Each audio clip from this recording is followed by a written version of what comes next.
Salut! Aujourd'hui, on va explorer les parties un peu sombres de ma personne. En gros, je vais utiliser le concept de l'iceberg même.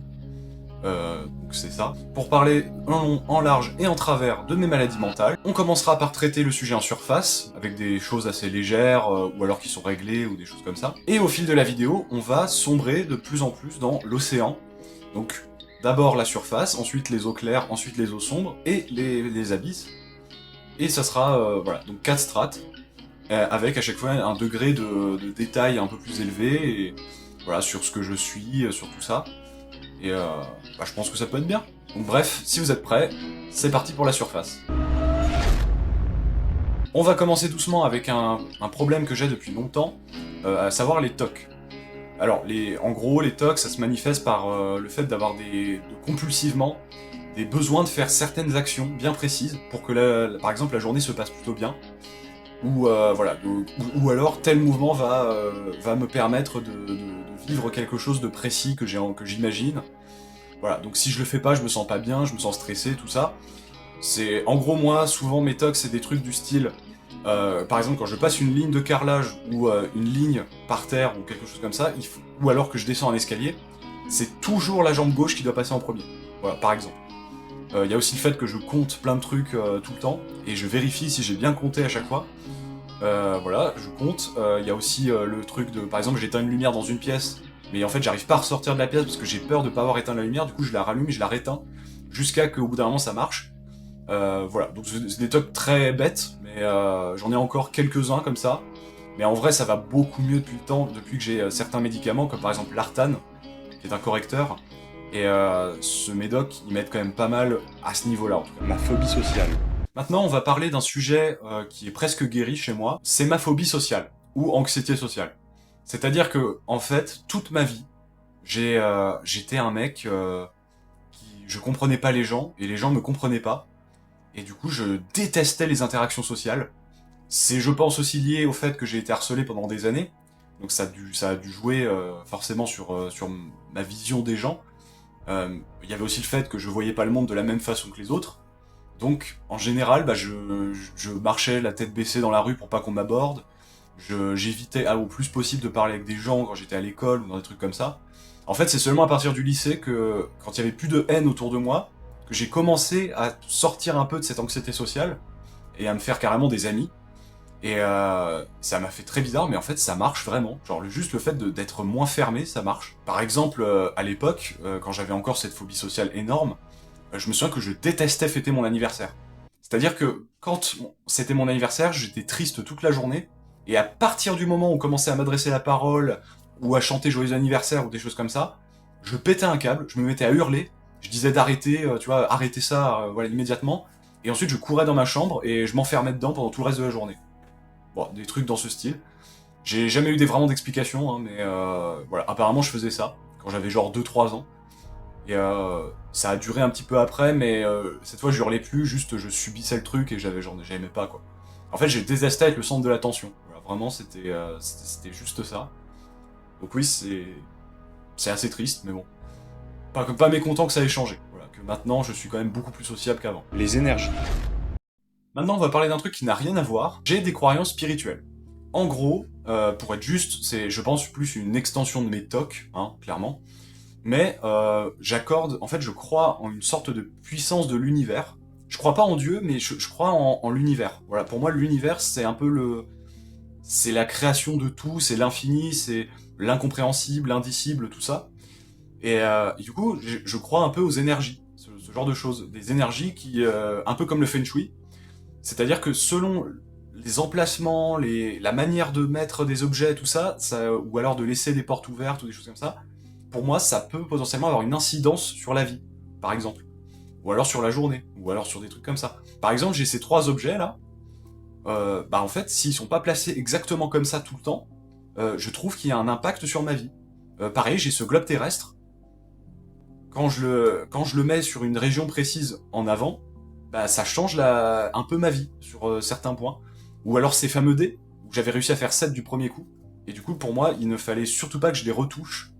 Voilà, c'est des trucs, et j'ai ça avec plein d'objets dans ma chambre, en fait selon la manière dont c'est placé, même chez moi, c'est selon la façon dont sont placés les objets ou les choses comme ça, bah je trouve que ça a une incidence. C'est sans doute très con, hein, c'est sans doute un effet placebo, mais je sais pas, moi je vois le truc comme si les énergies existaient, et j'y crois un peu en vrai. Et du coup ça a un effet sur mes actions. Je vous avais parlé du coup de mes tocs, mais j'ai un autre souci, ce sont les spasmes. En fait, régulièrement, en fait tout le temps, hein, littéralement tout le temps, je fais des mouvements que je ne contrôle pas. Comme Gilles de la Tourette, exactement. En fait, c'est-à-dire que par exemple, je contracte mon estomac très très fort, genre vraiment plusieurs fois d'affilée comme ça. J'ai besoin que ma colonne vertébrale soit entièrement sur une surface. Des fois, je fais ça avec ma tête régulièrement pour... alors ça va paraître complètement con, hein, mais en fait, j'ai la sensation de perdre mon cerveau. Et du coup, c'est en faisant ces mouvements que je récupère mon cerveau. Et c'est très bizarre. Mais en fait, c'est considéré comme des spasmes. C'est pas considéré comme des tocs. C'est autre chose encore. Ce n'est pas la même chose. Et les spasmes, bah, c'est encore une fois l'artane qui me permet d'en avoir un peu moins, mais j'en ai vraiment beaucoup. Voilà, c'est lié au TOC, mais c'est pas des TOC en tant que tel. C'est ce qu'on appelle des spasmes. C'est des mouvements incontrôlés, quoi.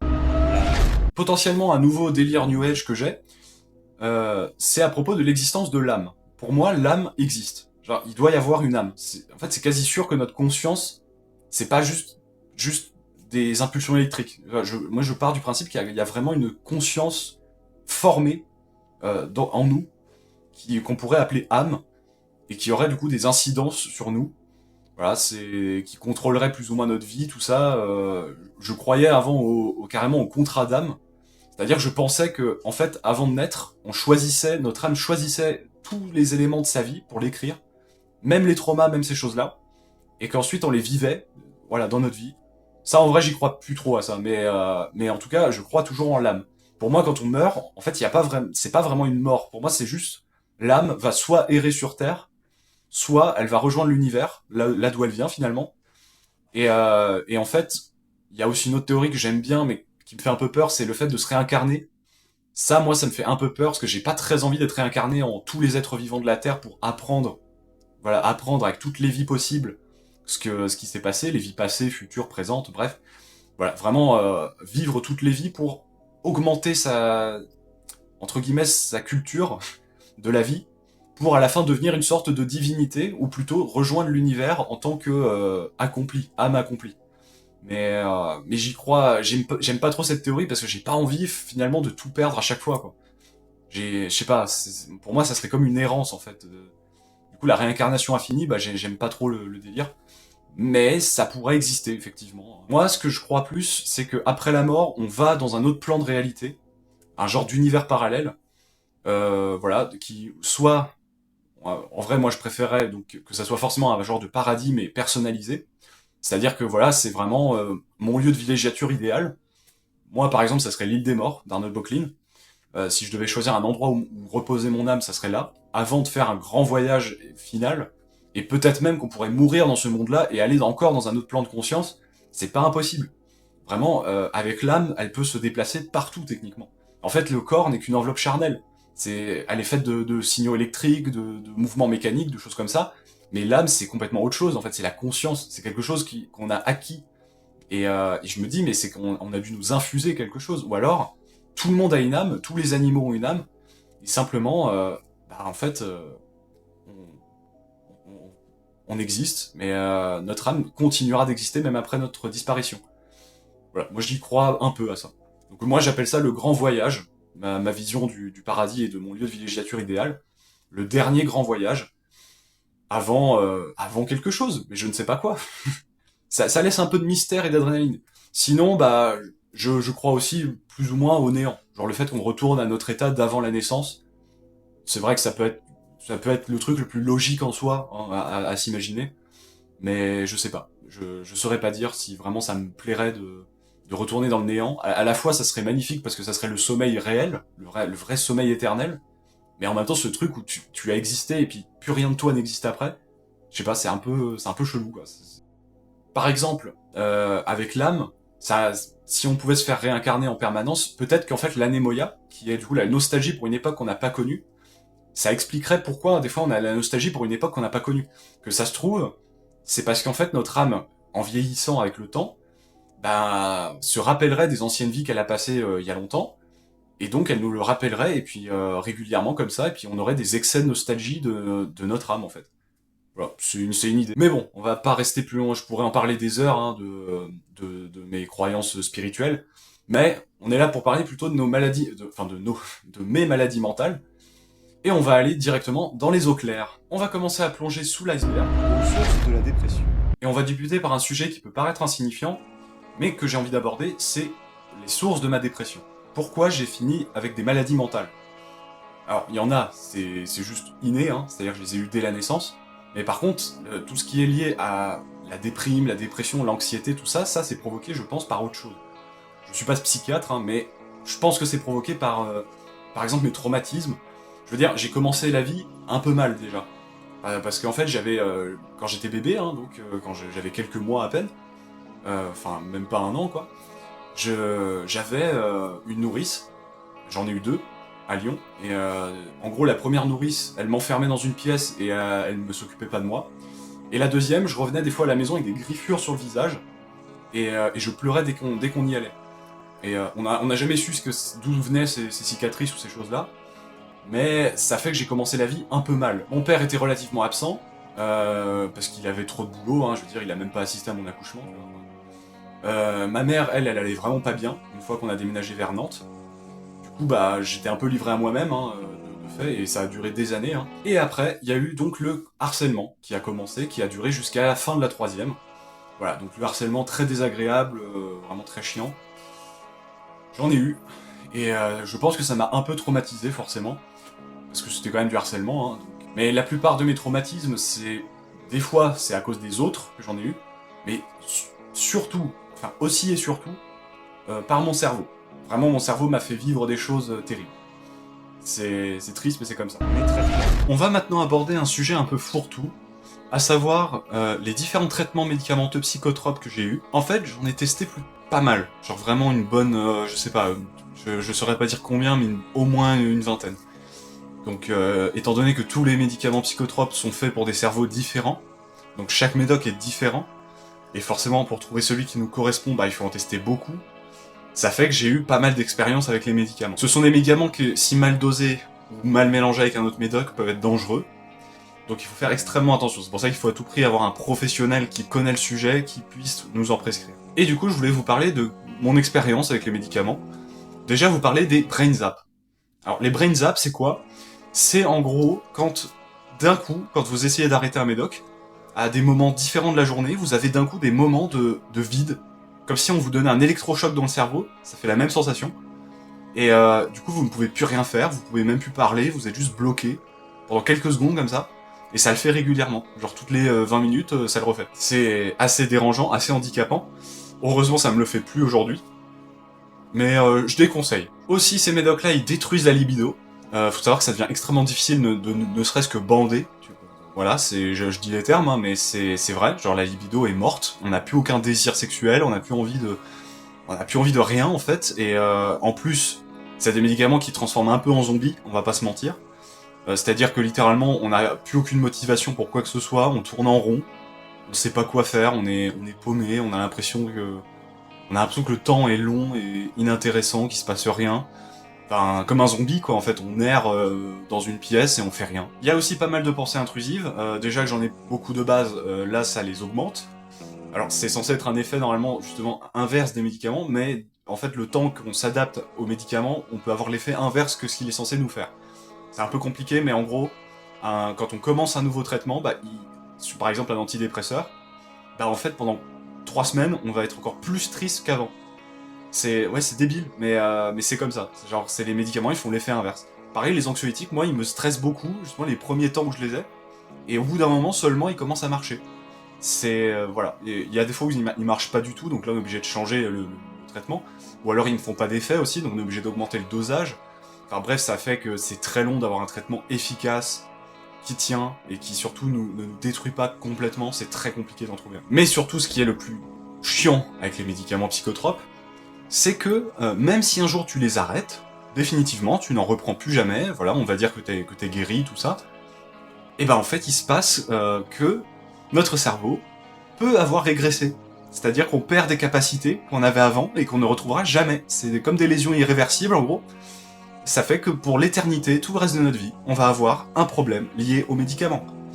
Voilà, donc ça c'est absolument génial quand on apprend ça, parce que du coup ça signifie que on pourra jamais vraiment s'en sortir de ces traitements. C'est-à-dire que toute notre vie, on aura forcément un handicap à cause du fait qu'on a pris des médicaments à une époque. Voilà, ou sur une trop longue période. Bref, c'est... Mais du coup, aujourd'hui, au niveau des traitements que j'ai du Lagartil, qui est un anxiolytique neuroleptique, pour remplacer l'Oxapac que j'avais avant, qui, lui, par contre, me faisait des effets secondaires de ouf. J'ai du Zyprexa. Du coup, ça, c'est un antipsychotique. C'est pour tout ce qui est lié aux hallucinations, la psychose, les choses comme ça. D'où le nom, hein. Du Prozac, qui est un antidépresseur, du coup. Et un correcteur qui s'appelle l'Artane. Alors, ce correcteur, en gros, il est censé réduire mes tocs et mes spasmes. Mais ça marche vite fait. En fait, c'est très dur de trouver un médicament qui permet vraiment de faire ça. Parce que, en fait, des fois, c'est quasiment incontrôlable. Enfin, c'est... Tout ce qui touche au cerveau, on sait pas vraiment comment le soigner, finalement. Ma vision du monde. Dans cette nouvelle partie, on va aborder, donc, mon gros sujet, on va dire. Ma vraie maladie mentale. Donc, faut savoir que je suis techniquement, cliniquement dépressif. À tendance suicidaire, à tendance borderline. Ça, encore, ça va parce que je le suis pas à 100%. Mais ce que j'ai vraiment de très puissant et de très désagréable, c'est la schizophrénie.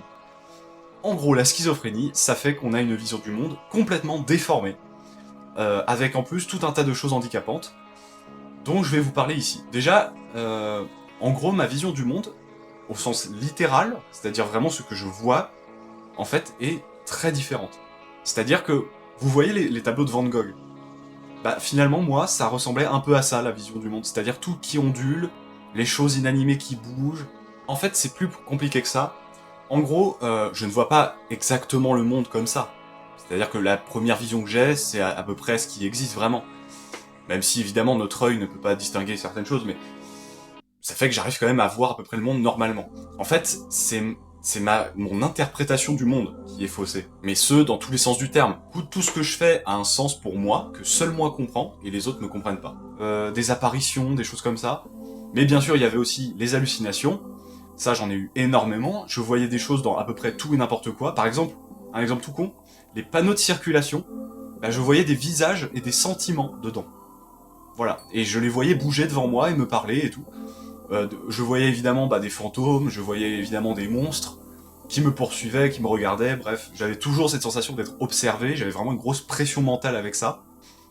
Donc c'était extrêmement désagréable. Ça l'est beaucoup moins depuis que j'ai un traitement quand même. Depuis qu'on a réussi à trouver le Zyprexa, franchement, ça va beaucoup mieux. C'est vrai que j'ai plus autant, j'ai une vision un peu plus normale du monde. Pareil, je voyais le temps s'étirer ou se compresser, enfin c'était très bizarre, j'avais une notion du temps qui était pas la même que les autres. En gros, ma vision du monde était pas la même que les autres, j'avais mon univers intérieur où je me réfugiais, et du coup c'est un facteur d'isolement, parce que forcément, comme je voyais pas la même chose que les autres, je pouvais pas les comprendre les autres. Donc forcément, je comprenais personne, et du coup je restais seul dans mon coin. Et ça m'a un peu gâché la vie, on va dire. Et ça fait environ depuis mes 5 ans que ça s'est déclaré la schizophrénie. Donc ça fait un bon moment que je vis avec, et c'est seulement il y a quelques années, 2-3 ans, qu'on a commencé à la traiter, cette maladie. Donc j'ai bien vécu ma folie pendant des années. Vraiment, voilà. Parce que bien évidemment, ça s'accompagne aussi de pensées délirantes. Par exemple, les machines à lire les pensées, ou des choses comme ça. En fait, c'est effrayant comme sentiment, mais cette sensation vraiment que tu n'es pas seul, ou alors que tu es entendu ou écouté par quelqu'un. Enfin bref, c'est vraiment horrible. Mais on rentrera plus en profondeur plus tard. Anxiété généralisée. J'ai une anxiété généralisée, même si ça se voit pas forcément, parce que j'ai des médicaments maintenant, mais et même avant ça se voyait pas tant que ça, mais je suis constamment anxieux ou stressé, comme vous préférez. C'est-à-dire que j'ai constamment une boule au ventre qui ne veut pas s'en aller. Vous savez cette sensation de stress énorme juste avant de passer devant des gens pour faire un exposé ou des choses comme ça. Moi en fait je le ressens en permanence. Pareil, hein, ça se manifeste aussi par le fait que je stresse sur tout. Par exemple, si un truc est pas bien rangé comme il faut, je me sens pas bien. Mais ça, en vrai, c'est un peu moins le cas aujourd'hui. Cette sensation de... Voilà, encore une fois, on revient un peu à la schizophrénie, mais quand j'ai l'impression d'être observé, forcément, ça me stresse énormément, puisque du coup, je me dis, je peux pas penser à ce que je veux, je peux pas dire ce que je veux. Enfin, c'est très spécial. Mon anxiété, c'est vraiment... c'est vraiment une anxiété généralisée. Et surtout, ça peut provoquer donc des crises d'angoisse. Donc j'en fais des fois, et en général ça se termine par moi qui tombe dans les pommes, ou alors des crises psychotiques. En tout cas ça favorise des crises psychotiques, Donc des crises où je me mets à avoir des pensées très délirantes, où je me mets à chercher un moyen de m'enfuir ou des choses comme ça. Et où du coup je stresse énormément forcément parce que voilà, j'ai vraiment la sensation que je vais me faire tuer ou une histoire comme ça. Et en plus avec les voix que j'ai dans la tête et les hallucinations et tous ces trucs, bah ça augmente la capacité vraiment, ça décuple l'intensité de l'anxiété. Ce qui fait qu'à la fin, mais c'est infernal. En plus, l'anxiété fait que je suranalyse à peu près tout et n'importe quoi, donc ce qui fait que très vite, bah j'ai l'impression de cerner une personne quand je la rencontre, un peu trop vite, et j'ai tendance du coup à tout de suite voir si la personne, même si c'est faux, hein, qu'elle me déteste, ou alors des choses comme ça. Je me mets tout de suite à penser, à stresser en me disant putain cette personne me déteste à cause de ce truc, genre elle a fait tel mouvement donc ça veut tout dire. Enfin c'est hyper handicapant. Bien sûr avec l'anxiété on se pose constamment 10 000 questions auxquelles on n'a aucune réponse, donc c'est encore plus stressant parce que du coup ça nous empêche de dormir, ça nous empêche d'être stable, de réfléchir correctement à un truc, de travailler même. Non, tout le temps on pense à un truc et tout. Enfin, c'est hyper, voilà, c'est vraiment handicapant, quoi. Bien sûr, dès qu'il nous arrive un truc, on encaisse, mais on souffre à l'intérieur. Voilà, donc on se détruit à petit feu, mais sans que ça se voit. Tout ça pour ne pas déplaire. Mais du coup, pour réduire cette anxiété, bah c'est souvent par la consommation de molécules. Voilà, donc des choses qui peuvent être légales ou illicites, ça dépend. Des produits, voilà, des produits chimiques qui me permettent de me sentir moins anxieux. Il y a que ça qui marche en fait. Et voilà, donc c'est triste, mais je pense qu'à vie, malheureusement, j'aurai un traitement contre l'anxiété. Comme pour ma schizophrénie, ça sera pour toute ma vie. Je traînerai ces maladies-là toute ma vie. On va repartir sur un sujet un peu plus doux, le bonheur. J'ai, depuis maintenant quelques années, une incapacité à faire ce que j'aimais à faire avant. Par exemple, le dessin, même si j'ai quasiment tout perdu de mes dessins d'enfance ou quoi. Mais en gros, des fois je dessine, mais c'est devenu très rare, vraiment, parce que je n'ai plus la motivation. La peinture, c'est pareil, j'ai beaucoup plus de mal à en faire, parce que je me sens nul, en fait, et apprendre me stresse. Pareil, la guitare, c'est encore pire, parce que là, je sais que je suis nul, mais en plus, j'augmente le côté nul par le fait que, du coup, je n'essaye même pas d'apprendre un peu. Tout ce qui est création artistique, travail, ces choses-là, bah, j'arrive plus à avoir la volonté de le faire. Et en fait, bah, c'est juste par période que je me mets à créer des trucs. Mais en fait, ça dure une petite période de quelques mois où je me mets à créer plein de trucs. Et après, pendant des mois et des mois, bah, je ne crée plus rien parce que je n'ai plus aucune motivation. Et du coup, je me renferme sur moi-même et j'attends patiemment la mort. On va plonger un peu plus profondément dans cet océan insondable de ma psyché, en parlant de certaines de mes craintes, notamment celles sur ce qu'il y a après la mort. En fait, j'ai peur que l'enfer existe et que ça soit une sorte de pièce où on est enfermé le même temps qu'on a vécu. Ou alors que l'enfer soit un truc personnalisé, qui compile toutes nos peurs et tout ce qu'on déteste, enfin bref, tout ce qui pourrait nous faire souffrir. Et ça les compile dans un enfer personnalisé où on doit rester une durée indéterminée à lutter contre ça, jusqu'à peut-être trouver une illumination. Mais ça peut prendre genre des milliers d'années, quoi. Et ça c'est une vraie peur, ouais. J'ai aussi peur de finir tout seul, tôt ou tard. Je me suis senti très seul dans ma vie, et maintenant depuis quelques années, quand j'ai réussi à avoir des amis, des choses comme ça, des amis un peu plus proches qu'au début, en fait, maintenant j'ai juste peur que de redevenir seul, tôt ou tard. Et être seul, c'est une de mes plus grandes peurs. Vraiment très très peur. J'aime m'isoler, j'aime faire ce genre de choses, mais il y a des fois quand même j'ai envie de voir des gens, quoi, que de parler à moi-même, en fait. Il y a un moment, voilà, j'ai envie de découvrir des choses avec d'autres personnes et tout, pas d'être tout le temps tout seul, quoi. J'ai aussi peur de la vieillesse. En vérité, j'ai pas envie de vieillir. J'ai pas vraiment envie de vivre vieux, en fait.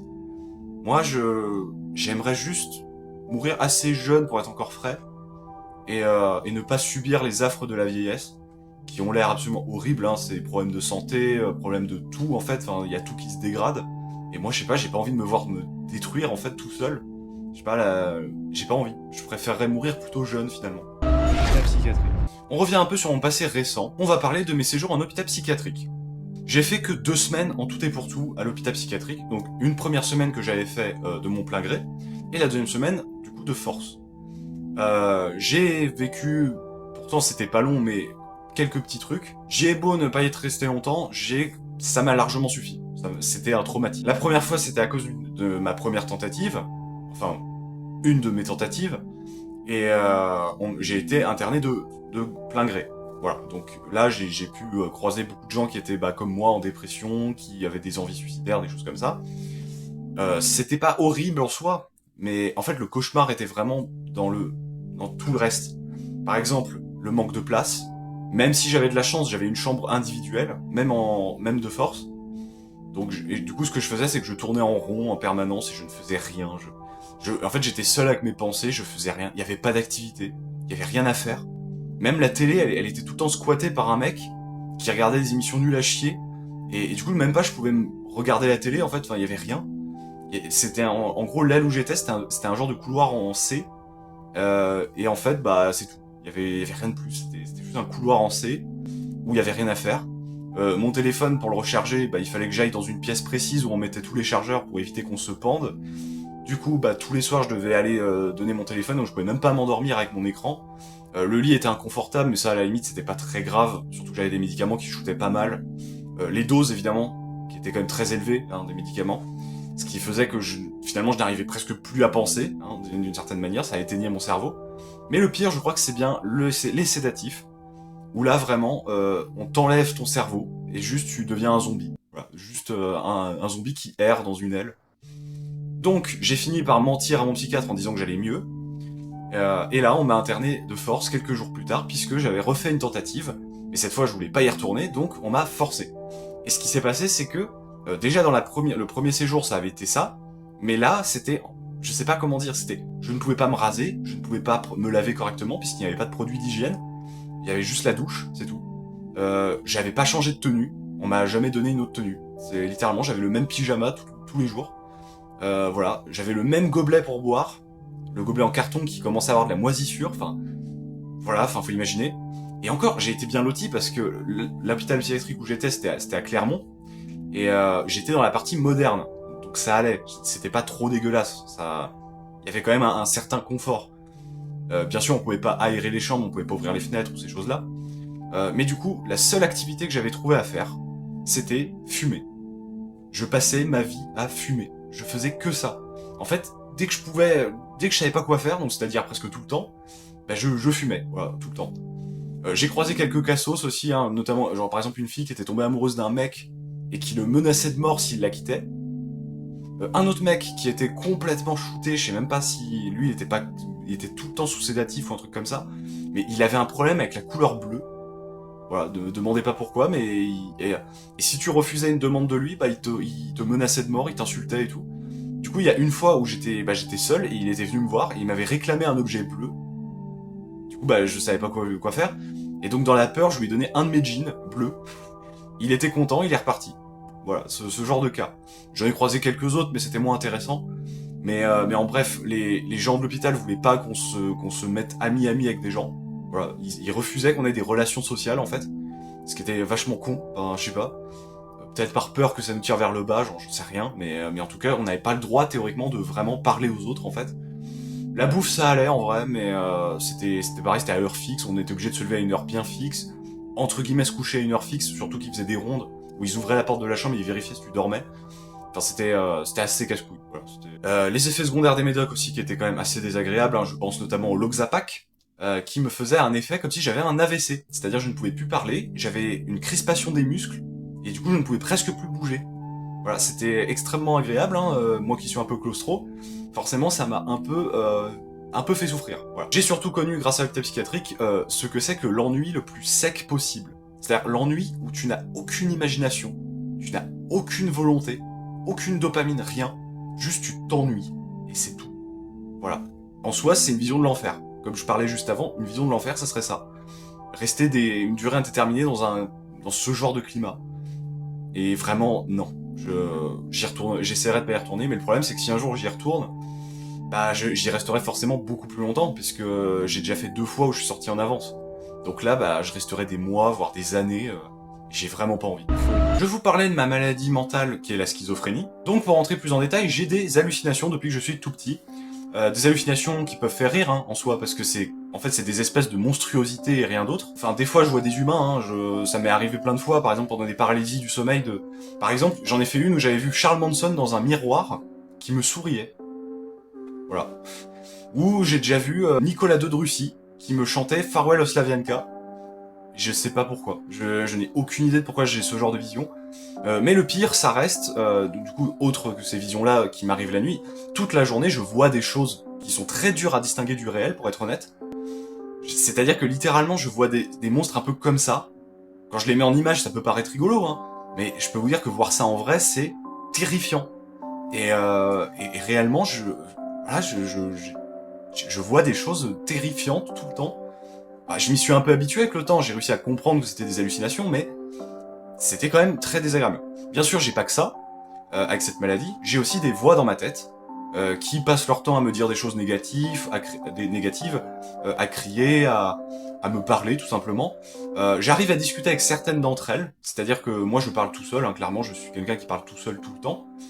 Ce qui fait que je me sens moins seul parce que en fait moi je pose réellement des questions et j'entends des réponses.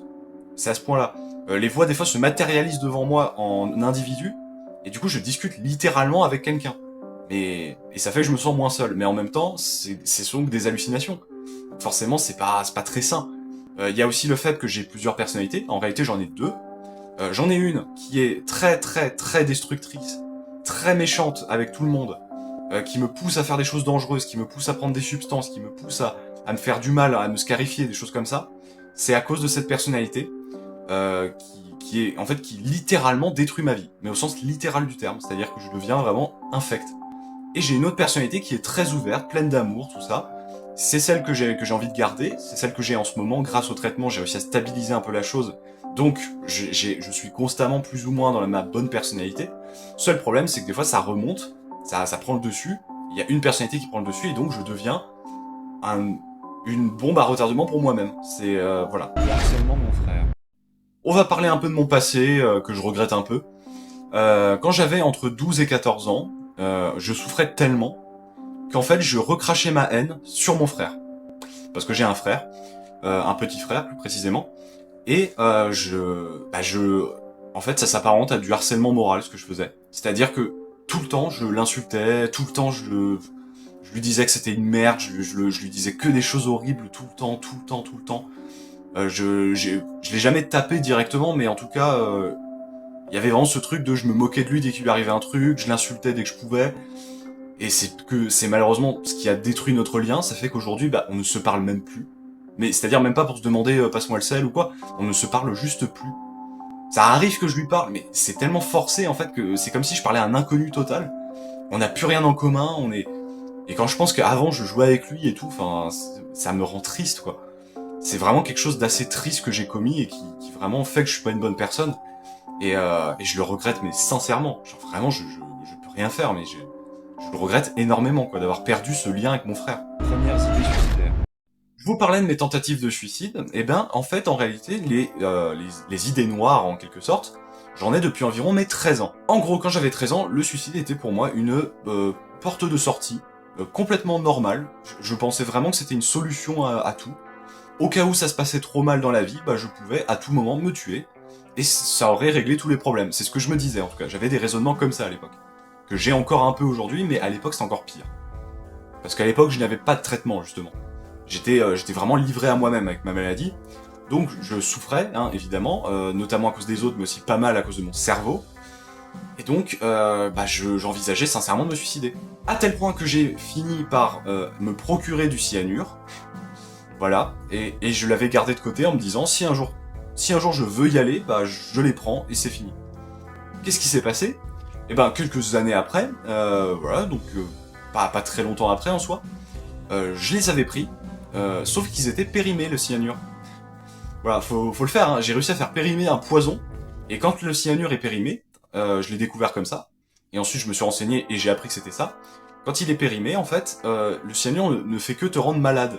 C'est-à-dire que pendant 3 jours, tu vas vomir, tu vas chier, voilà. Mais en gros, tu ne vas pas mourir. Tu vas pas mourir directement. J'en avais peut-être pas aussi beaucoup. C'est peut-être aussi pour ça, même si en vrai, il faut pas grand-chose pour se tuer, normalement du cyanure, mais...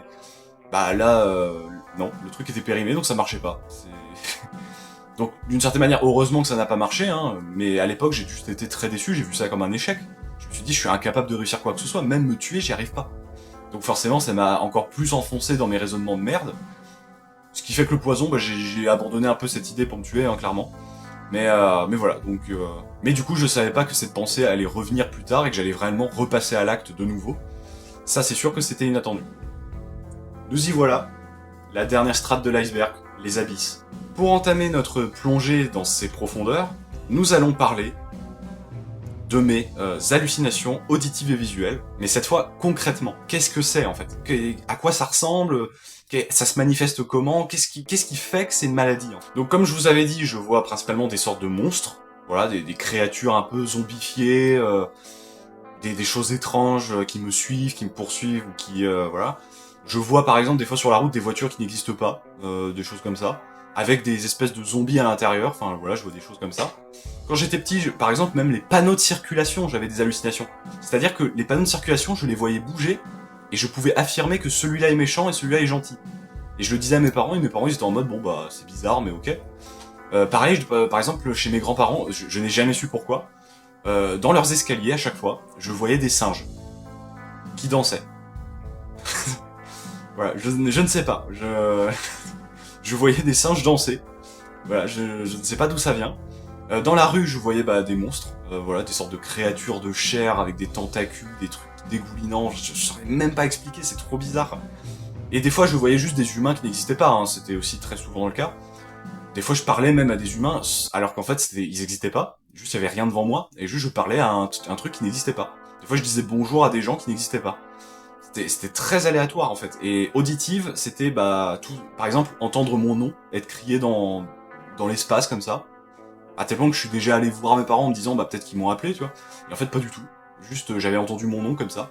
Quand j'essayais de dormir aussi, ça me le faisait beaucoup. Mais ça j'ai appris que c'était plus à cause de la fatigue que de la maladie. En réalité c'est la fatigue qui fait qu'on entend son nom des fois crier. Pareil avec des sons de cloche, des sons de baleines, j'en ai entendu, mais en réalité c'est plus la fatigue qui provoque ça. J'en ai beaucoup moins depuis que j'essaye de mieux dormir en fait. Mais je dors encore très mal, donc ça m'arrive toujours de les entendre. En gros, les hallucinations auditives que j'ai, c'est comme un genre d'acouphène, mais qui serait fait par un humain.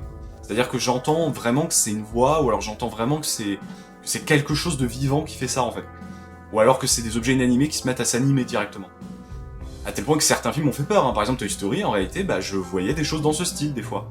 Ça pouvait m'arriver des fois d'entendre aussi des espèces de chants religieux la nuit.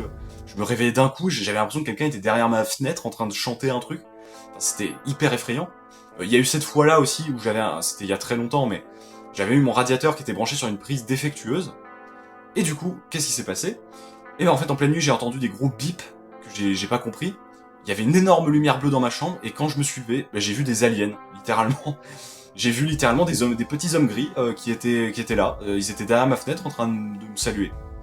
Trop bizarre. Et évidemment, j'avais trop peur, donc je suis allé me coucher ailleurs. Mais en général, maintenant, j'arrive à les fuir, mes hallucinations. Mais il y a une époque, j'y arrivais pas, parce que c'était indiscernable de la réalité. Donc vraiment, c'était très très désagréable. En fait, j'avais vraiment l'impression de le vivre. Pareil, la nuit, j'avais des monstres qui me regardaient, des choses comme ça, mais ça, c'est normal, c'est les paralysies du sommeil, ça, plein d'enfants qui ont ça. Sauf que le côté où j'entendais des rires tous les soirs, et qu'ensuite, je voyais dans l'arbre du voisin d'en face un enfant en train d'escalader l'arbre et qui rigolait, et que je me disais, du coup, c'est bon, c'est le voisin. Et qu'en pleine nuit, je le vois traverser ma chambre en silence, et ensuite rigoler. Ou la fois où je jouais dans ma chambre, et que... Parce qu'en fait, mon ancienne maison, ma chambre était un couloir qui menait à d'autres pièces. Et du coup, j'avais vu dans ce fameux couloir une petite fille me regarder qui respirait. Pendant genre 20 minutes, je reculais de 1 mm par 1 mm, jusqu'à sauter sur ma porte et je suis sorti. Bref, des choses dans ce style. Et ça m'arrivait tout le temps. Des fois, j'ouvrais la porte, je voyais quelqu'un dans le canapé qui n'existait pas. Voilà. Et il disparaissait au bout d'un moment. Sauf qu'à des fois, il disparaissait pas. Et donc, j'interagissais avec cette chose. Ça m'est déjà arrivé de voir des trucs dans ma chambre qui se déplaçaient. Enfin, c'était... Non, vraiment effrayant au possible. C'est pareil, des fois, je voyais des cadavres mutilés dans la forêt. J'ai déjà vu des corps pendus, par exemple, à des arbres, qui n'existaient pas, en fait. Ce qui fait que moi, j'étais effrayé, forcément. Je vois un mec qui s'est suicidé, c'est horrible. Quelqu'un qui s'est fait assassiner, enfin... c'est effrayant comme découverte, mais heureusement que j'avais pas de téléphone à cette époque, parce que j'aurais appelé les flics, littéralement, en me disant, oui, il y a un corps, quoi, enfin... Non, en fait, il y avait rien. Et bien sûr, c'est mélangé aux voix que j'entends qui me disaient, tu vas finir comme ça, tu vas... Voilà. Faut... Tout le temps. C'est extrêmement désagréable. Pour vous dire, j'ai même déjà eu une fois où je me regardais dans le miroir, et j'ai vu mon reflet faire un clin d'œil. En vrai, ça paraît pas effrayant comme ça, mais je peux vous dire que c'est extrêmement troublant. C'est très très troublant comme situation. voir son reflet interagir sans qu'on l'ait commandé, c'est très étrange. Je me souviens très bien de ne pas avoir cligné des yeux, hein, mais je l'ai vu cligner des yeux, me faire un petit sourire, et après c'est redevenu normal. Et ça m'a terrifié, parce que du coup j'avais peur des miroirs après, donc j'avais très peur de me regarder dans la glace, jusqu'à un jour où j'ai fini par y retourner, hein, je m'étais dit bon ça va peut-être pas réarriver. Ça m'est pas encore réarrivé, mais si par exemple je tourne la tête et que je vois un miroir sur le côté, je peux voir la créature faire des mouvements étranges et tout. Enfin je me vois moi-même en train de faire des choses que je ne fais pas. Voilà, et ça m'effraie, ça fait que j'ai un peu peur des miroirs. J'aimerais pas en avoir un en face de mon lit par exemple, parce que vraiment je me verrais faire des choses dans le noir qui seraient terrifiantes, enfin tentative de suicide.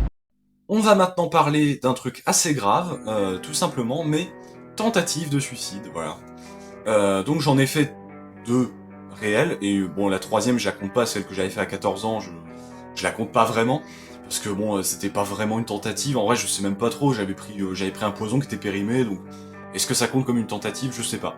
Par contre les 2 dernières tentatives que j'ai faites donc en 2024, alors qu'avant ça j'en avais pas refait depuis du coup cette fameuse époque, bah oui c'est sûr que c'était très différent. En gros j'avais bien préparé ma mort, pour la première fois et la deuxième fois, c'est-à-dire j'avais bien écrit une lettre, enfin c'est difficile, en fait la lettre je l'ai écrite au moment où je commençais déjà l'acte. Mais j'avais fait par exemple un testament. J'expliquais comment mon corps doit être traité après ma mort, où est-ce que j'ai envie d'être incinéré, enfin, dire que j'ai envie d'être incinéré, et ensuite de dire où jeter mes cendres. Il y avait aussi par exemple quelle tenue je dois porter pour qu'on présente mon corps, parce qu'on allait très probablement présenter mon corps, donc je me suis dit que c'était important que je sois bien habillé, donc j'avais vraiment mis une liste des vêtements que je devais porter, c'était des vêtements à moi. J'avais même réfléchi à quelle tenue j'allais mettre pour mourir. J'avais même réfléchi à quelle dernière musique j'allais écouter avant de mourir. J'avais réfléchi à la dernière image que je voulais voir avant de mourir, la dernière vidéo que je voulais voir avant de mourir. Bref, beaucoup de choses comme ça. J'avais même prévu dans ce fameux testament. Enfin, là, c'était pas dans un testament, ce que je viens de dire, mais ce que j'ai mis dans mon testament, par exemple, j'ai mis les musiques que je voulais pendant la cérémonie de la crémation. Enfin, j'étais allé loin, hein. J'avais vraiment écrit un vrai testament. Toutes mes possessions, je les avais... j'avais dit toutes mes possessions, elles devaient être léguées comme ça, machin. Enfin, j'avais vraiment tout préparé à fond. Et bah du coup, je suis passé à l'acte un jour. Et donc la première tentative du coup de 2024, j'avais essayé de m'ouvrir les veines. Alors ça va être très cru, mais j'ai encore des images de ce que j'avais fait. Enfin, ce sont pas des images de la tentative en elle-même, c'est des images de mes scarifications que je faisais à cette époque. On en reparlera sans doute après. Mais du coup, voici les images de à peu près ce que je voyais quand j'avais fait ça. Alors je suis obligé de flouter parce que c'est un peu gore. C'est les quelques photos que j'ai encore de ça. Et bien sûr, bah, ce fameux soir où j'ai essayé de m'ouvrir les veines, j'avais écrit la lettre en dégoulinant le sang de partout dessus. Je peux vous la montrer, hein, la voici. Voilà, donc très mal écrit, mais avec des grosses taches de sang et tout, donc c'était assez dégueulasse. Et du coup, on m'a interné en hôpital psychiatrique, cette fois de mon plein gré, hein, du coup c'était la première fois. Après une semaine, donc je suis sorti, et quelques jours après, j'ai retenté. Cette fois, j'avais pris plusieurs boîtes de médicaments, j'avais pris énormément de médicaments d'un coup, et j'avais bu, en même pas l'espace de 10 minutes, une bouteille de vodka complète de 1 litre. Et j'avais mélangé ça du coup avec des grammes entiers de médicaments. Hein.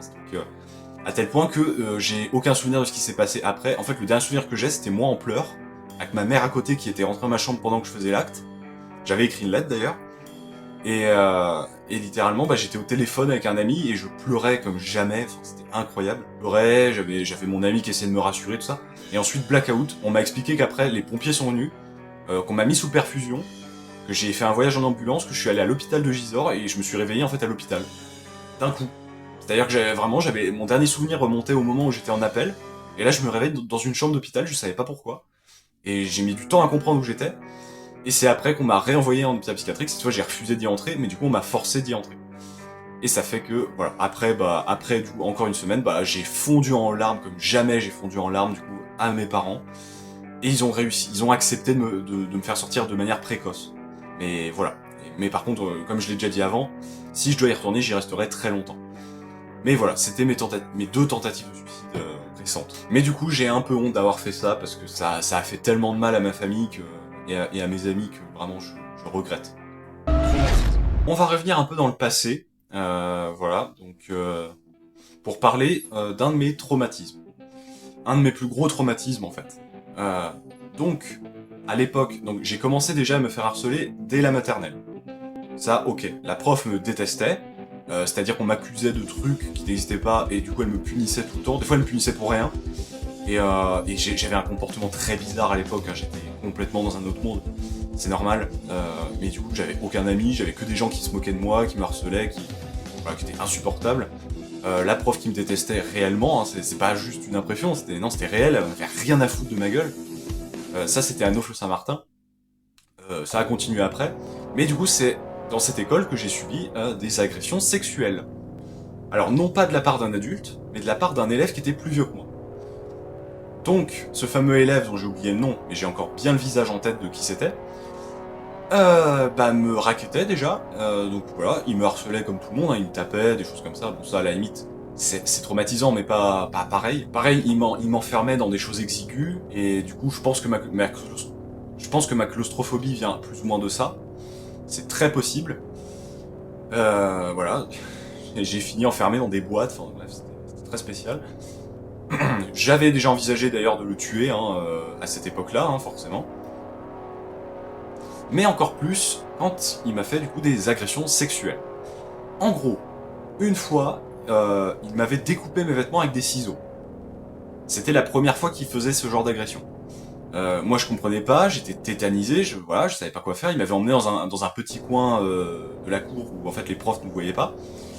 Et parce que la cour était quand même relativement grande, il y avait une sorte de pente en terre avec de l'herbe qui descendait jusqu'en bas, un grillage, et il y avait personne qui allait là. Il m'avait mis derrière un arbre et il avait commencé à me découper mes vêtements. Et ensuite il a commencé à me toucher. Voilà, me tripoter, des choses comme ça. Vous pouvez imaginer, hein, c'est probablement vrai, hein, ce que vous imaginez, c'est ce qui a dû vraiment m'arriver. Et bien sûr, c'était pas la première fois, enfin c'était pas la seule fois qu'il allait le faire. En fait, il a continué pendant plusieurs jours, il m'a pénétré avec ses doigts, il m'a forcé à faire des choses que je préférerais oublier. J'ai des blackouts sur certains moments, c'est-à-dire que littéralement je vois le début de l'action et ensuite j'ai un trou noir jusqu'au moment où c'était fini. Donc je suis même à me demander s'il n'y a pas eu potentiellement une tentative de viol. Mais j'espère que non, honnêtement. Par contre, ce qui est sûr, c'est que j'ai eu des attouchements. J'ai subi des attouchements pendant plusieurs mois, jusqu'à que je change d'école. Voilà. Et bien sûr, il y a eu ce cas aussi au centre aéré de Vély, où j'ai été, où un connard me harcelait aussi. Sauf que lui, en plus, il avait un délire, il voulait me voir nu. Voilà, je n'explique pas aussi la raison. Mais en tout cas, il était très très fier un jour de m'avoir vu nu quand on était allé à la piscine. Il avait essayé de me noyer et tout en plus. Mais surtout, il m'avait vu nu en me changeant et il m'avait genre plaqué contre un mur et observé, enfin, et touché bien évidemment. Et ça, c'est des gens que j'aimerais tuer quoi. Enfin, soyons honnêtes, j'espère qu'ils ont raté leur vie. Mais du coup voilà, moi c'est ce que j'appelle un meurtre sur le long terme, c'est-à-dire que tu traumatises la personne et sur le long terme elle va finir par mourir, soit d'un suicide, soit de, voilà, en gros c'est un meurtre sur le long terme. C'est horrible. Tout ça parce que j'étais bizarre. Voilà, j'étais pas comme tout le monde, j'étais un peu dans ma tête, dans ma bulle. Les gens m'aimaient pas, j'étais vraiment le mec le plus impopulaire possible, et ce pendant des années et des années. J'étais vraiment ce gars qui avait des agissements trop chelous tout le temps, qui faisait des pitch-pitch, des trucs, enfin bref. Donc, n'oubliez pas quand même que on se moque de vous parce que vous êtes différents, mais vous pouvez me moquer des autres parce qu'ils sont tous pareils. Les scarifications. On va parler d'un truc un peu gore, que je faisais sur moi-même, ça s'appelle les scarifications. Alors, il faut savoir que moi, je me scarifiais principalement les jambes, parce que ça ne se voyait pas, comme j'avais tout le temps un pantalon, et du coup, c'était pas très visible. Mais après, j'ai commencé aussi à le faire sur les bras, notamment avec... j'ai encore des séquelles, hein, j'ai encore des traces. Bien sûr, ça, c'était... En vrai, ce n'est qu'une fois parmi d'autres, hein. J'ai essayé de m'ouvrir les veines, comme je vous ai dit, en plus, un peu plus haut. Mais surtout, oui, je me scarifiais principalement les jambes. D'ailleurs, j'ai pu comprendre que les jambes cicatrisaient mieux que les bras. C'est-à-dire qu'aujourd'hui, depuis que j'ai arrêté de me scarifier, en vrai, mes jambes, elles ont quasiment plus de traces. Il y a à la limite une sorte de traces rouges, mais il n'y a plus de vraies traces de couteau et de choses comme ça. Moi, je me scarifiais principalement avec des lames de rasoir et surtout un couteau à dents, donc il fallait faire plein de va-et-vient, enfin c'était dégueulasse en vrai. Je saignais beaucoup, j'ai pris pas mal de photos, quelques photos dont une partie j'ai réussi à les supprimer, mais il y en a j'arrive pas à les supprimer, je ne sais pas pourquoi. alors que dès que je les vois, ça me fait super mal. Voilà, des images de moi en sang, j'en ai, notamment ça.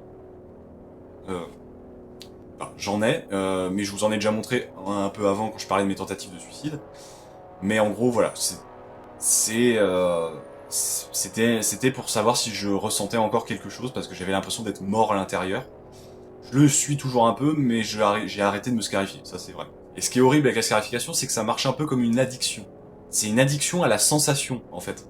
Tellement on ressent plus rien, bah en fait le fait de ressentir de la douleur donne la sensation d'être plus vivant. Et donc forcément, on se remet à le faire, encore, encore et encore. Et ça peut aller vraiment très très très loin. Et c'était douloureux quoi, mais moi je m'en foutais en fait, je voulais vraiment ressentir quelque chose. Et du coup bah j'en arrivais à me scarifier quoi. Bien sûr je gardais tout pour moi, donc forcément bah moi je continuais à me scarifier, me faire du mal, avec de plein de façons différentes. Et, et en soi c'est ma personnalité méchante qui me poussait à faire ça. Les voix aussi dans ma tête qui me poussaient à faire ça. Dès que je passais devant un couteau, vraiment j'avais cette espèce de flash de moi qui à tout moment pouvait me découper. Et j'avais envie de le faire, quoi. C'est-à-dire, c'était plus fort que moi, j'avais envie de le faire. Donc il y a eu plusieurs soirées comme ça où bah, je me scarifiais, mais ça a duré des mois et des mois, ma scarification. Avant ça, j'en faisais pas vraiment. Ça m'arrivait de me faire mal volontairement, mais c'était pas pareil. Là, c'était vraiment, je me lacérais la peau et tout. Enfin, j'essayais vraiment de faire couler le plus de sang possible. Et donc, bien sûr, à propos de ça, bah, j'ai toujours été quelqu'un de très taiseux. C'est-à-dire, je ne parle très rarement de moi, sauf depuis quelques années à peine. Mais à l'époque où je parlais très peu de moi, j'étais très taiseux, je mentais tout le temps et tout, bah j'avais vraiment ce côté où bah, je me disais de toute façon les gens ne me comprendront pas, donc autant rester là-dedans. Et donc je continuais à vivre ça, à avoir peur, à souffrir et pour rien. Voilà, juste pour éviter d'en parler parce que je pensais qu'on allait me trouver trop bizarre. On va parler entre guillemets pour finir cet iceberg d'un truc un peu plus léger et qui en plus est plus ou moins réglé. Mais ça reste quelque chose d'assez grave en fait, qui fait que ma personne peut être un peu dangereuse. Ça c'est très lié je pense à... C'est pas que je suis complètement borderline mais un petit peu. J'ai quelques symptômes du syndrome borderline et ça en fait partie. Les scarifications en faisaient partie mais ça aussi ça en fait partie. En gros, pendant des années, quand j'étais plus petit, j'adorais le feu. Voilà, j'adorais regarder le feu. Je sais pas, j'adorais voir des choses brûler. J'étais un peu pyromane, c'est-à-dire que je m'amusais à brûler plein de trucs. Je brûlais des petites choses, mais ça pouvait aller sur des gros trucs. J'avais vraiment envisagé de brûler une maison une fois. Et j'avais même commencé, voilà, à vraiment travailler à comment j'allais faire. Et le fait que ça n'avait pas de conséquences était gratifiant. Donc ça allait loin. Il y avait aussi le fait, avec cette pyromanie, que j'ai détruit pas mal de choses que j'ai créées durant mon enfance. Ce qui fait qu'aujourd'hui, je n'ai quasiment plus aucune trace, par exemple, de mes dessins d'époque. C'est triste, mais je les ai tous brûlés. Parce que je me détestais. Voilà. Donc, comme j'avais envie de disparaître de ce monde, bah, je me disais, il fallait commencer par supprimer tout ce que j'ai fait. Et du coup, je brûlais à peu près toutes mes créations, et je foutais le feu à des choses de plus en plus grosses, de plus en plus illégales. Et j'adorais ça, le feu. Donc j'avais des tendances pyromanes. Je me sentais mort à l'intérieur, mais le feu me rendait un peu heureux. Et la pyromanie, c'est pas quelque chose de bien. Hein. Ça peut, voilà, ça peut monter, ça peut être grave quoi. Donc, heureusement, ça a été contenu, mais j'avais vraiment envisagé de foutre le feu à plein de choses et même envisagé de brûler des gens. J'avais envie d'immoler certaines personnes, bien précisément. J'avais même envisagé de brûler mon école. Enfin, j'étais allé assez loin dans mes délires. J'aurais pu le faire. Quand j'y pense, j'aurais totalement pu le faire. Et heureusement, je l'ai pas fait. Mais aussi un autre problème qui, lui, est réglé, enfin j'espère, un peu comme la pyromanie, c'est le fait que j'avais des tendances mythomanes pendant des années, mais vraiment des années, depuis toujours. Ça pouvait aller de petits mensonges du genre « oui, oui, tout va bien, mes parents, machin », à carrément je m'invente une vie avec d'autres gens. Ça m'arrivait tout le temps. Et le pire, c'est que je savais que je mentais et je me disais « mais pourquoi je mens ?» Genre, j'ai aucune raison de mentir. Et pourtant, je le faisais, par réflexe, je mentais direct. Et je le fais encore un peu, ça. Par exemple, je croise un flic, j'ai tendance à lui mentir. Je le fais plus avec mes proches. Voilà, pour être parfaitement honnête, je ne mens plus à mes proches. Avant, je mentais beaucoup à mes proches. Je m'inventais une vie, en fait. Je m'inventais une vie qui était meilleure. Mais c'est juste que c'est nul la mythomanie parce que t'es obligé de créer des mensonges toujours plus gros pour cacher le précédent mensonge. Donc ça fait que c'est un cercle vicieux. Du coup, tu mens constamment. T'es tout le temps en train de mentir, de faire semblant d'avoir fait un truc, et c'est insupportable. Et heureusement aujourd'hui je suis plus comme ça, mais vraiment c'était terrifiant comment je mentais tout le temps. Pareil, quand j'étais très petit, je volais pas mal de choses. Je volais des gens.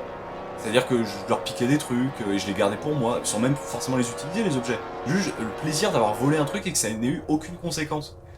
Et pareil pour la mythomanie, le fait que ça n'avait pas de conséquences mes mensonges, c'était gratifiant. Je sais pas pourquoi, j'avais l'impression d'être un peu fort mentalement. Et du coup, bah je mentais tout le temps, je m'inventais complètement une vie avec les autres. C'était vraiment mais débile au possible.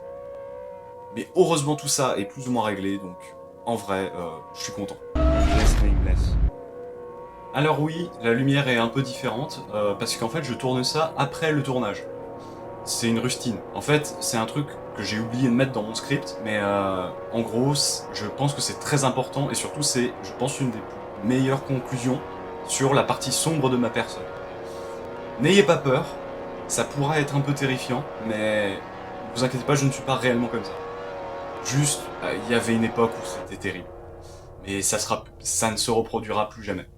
Bref, commençons cette toute dernière entrée de l'iceberg. En gros, je vais être très rapide, mais quand j'étais plus jeune, et que je me faisais harceler, tout ça, quand j'avais moins de 10 ans, j'ai eu des envies meurtrières. Voilà. C'est-à-dire que je faisais des rêves où je tuais mes harceleurs, bon, ça à la limite c'est pas grave, hein, ça arrive. Voilà, je faisais des rêves où je tuais des personnes que j'aimais pas. Je vous ai déjà dit que j'avais envie d'immoler des gens, bah j'avais en fait envisagé de poignarder et de tuer mon harceleur principal. Et d'autres personnes au passage. Mais en gros, j'avais prévu de faire une attaque dans mon école. Voilà, bon, ça peut paraître ouf, mais vraiment, je ne suis pas vraiment comme ça. Et en gros, bah, heureusement, j'ai été changé d'école assez rapidement en cours d'année. Donc, je n'ai pas eu le temps de mettre mon plan à exécution, même si je pense qu'il n'aurait jamais pu se faire, ce plan. Je vais vous expliquer pourquoi après. Mais en gros, j'avais pris un couteau, un gros couteau, et j'avais envisagé de tuer, quand mon harceleur principal allait me mettre dans un coin caché de la cour, de le poignarder et de le tuer, en lui donnant des coups de couteau, notamment dans le cou, afin de lui briser, de lui couper, lui trancher la pomme d'Adam, des choses comme ça, pour qu'il ne puisse plus jamais parler. C'était un peu ça l'idée que j'avais derrière.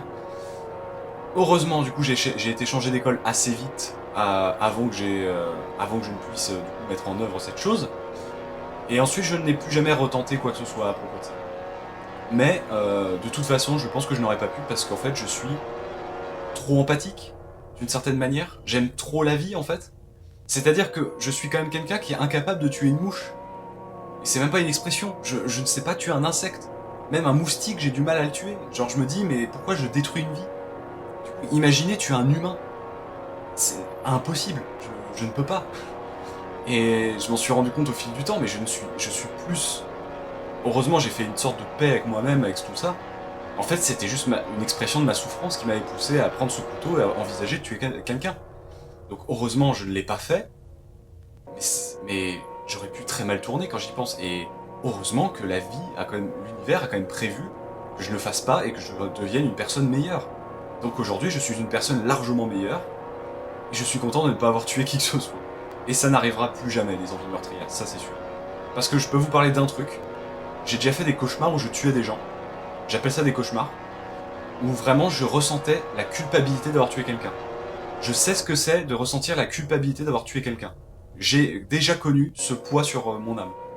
C'est quelque chose qui m'avait suivi pendant des semaines, plusieurs fois, et vraiment j'étais dégoûté par ce que je faisais dans ce rêve en fait. J'étais dégoûté de moi-même. Donc encore une preuve que je suis incapable de tuer. Donc voilà, je ne suis pas capable de tuer, mais j'ai déjà envisagé de tuer. Il y a très longtemps. Bref, passons à la conclusion. Bref, en conclusion, j'ai pas réussi à parler de tout ce qui me concerne, parce que forcément c'est très vaste, hein, il y a énormément de choses à dire, hein, j'ai beaucoup de souvenirs, mais je pense avoir fait quand même un beau tour d'horizon de ma maladie mentale. J'ai quand même réussi à peu près parler de toutes mes maladies mentales, peut-être avec pas forcément beaucoup de détails parfois, mais j'ai essayé de synthétiser en fait. Mais du coup, voilà, j'espère que c'était bien. J'espère que voilà, l'iceberg est plutôt bien réussi. Il y a aussi le fait que certains de mes traumatismes, bah, j'ai juste des blackouts en fait, donc forcément je m'en souviens pas directement, donc je peux pas affirmer ce qui s'est passé. Donc forcément ce que je fais, bah, c'est que j'en parle pas. Mais j'ai quand même aimé faire cette vidéo car ça me permet d'un peu vider mon sac, d'une certaine manière. Et j'espère aussi que ça a pu parler à certaines personnes, que j'ai pu toucher certaines personnes comme ça. C'est... Voilà, si vous vous reconnaissez, bah c'est cool, on n'est pas seul. Force. Bref, voilà.